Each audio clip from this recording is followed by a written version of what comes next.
A big concern here in the Fayetteville area is BRAC, Sure.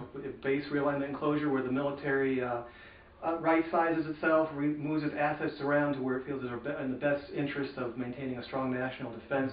President Trump included a BRAC request in his budget request back in May, and meanwhile the North Carolina legislature has been passing lots of laws trying to make North Carolina more attractive to keeping military assets like Fort Bragg, Camp Lejeune, and so on here in North Carolina. So the NDAA, the National Defense Authorization Act, though, that does not allow for a BRAC. Is that correct? Correct. Okay. We prohibited a BRAC in the NDAA bill, and notwithstanding the fact that we need to manage our affairs in a fiscal responsible way. We have a $20 trillion debt in this country, and so in every area, in DOD or in Health and Human Services or whatever facet that we're engaged in, we should be employing the best management.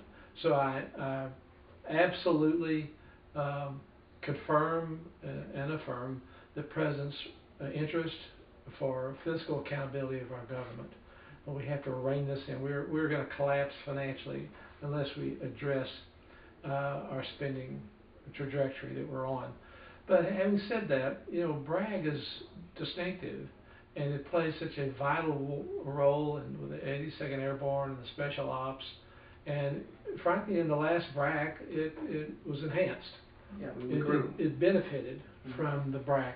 It is such a major player, along with Fort Hood, that I don't see the reality of some type of closure of BRAC. Okay, but why not do a BRAC if the military feels like they're being forced by Congress and other forces to maintain assets that they no longer need, no longer want, they're expensive to maintain, but aren't really contributing to the defense of the nation? Well, we're still in the discussion on that.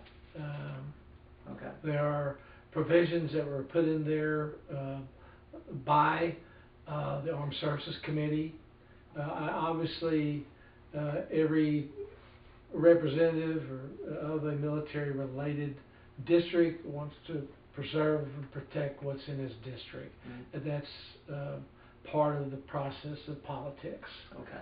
But at the same time, reality sets in when we look at reining in a government that is truly on a path of, like, no different than Greece in terms of financially collapsing. We have to swallow that pill. We can feel like we're immune to it or something. It's like having a cancer, but you don't know it's there. But again, I will say to you that BRAG is very distinctive, and it is has an enormous infrastructure, and would be, I think, likely enhanced in that process. Okay, we would gain more military forces here if we have another BRAC. If you didn't have BRAG, where would you'd have to replace it? Right. Okay.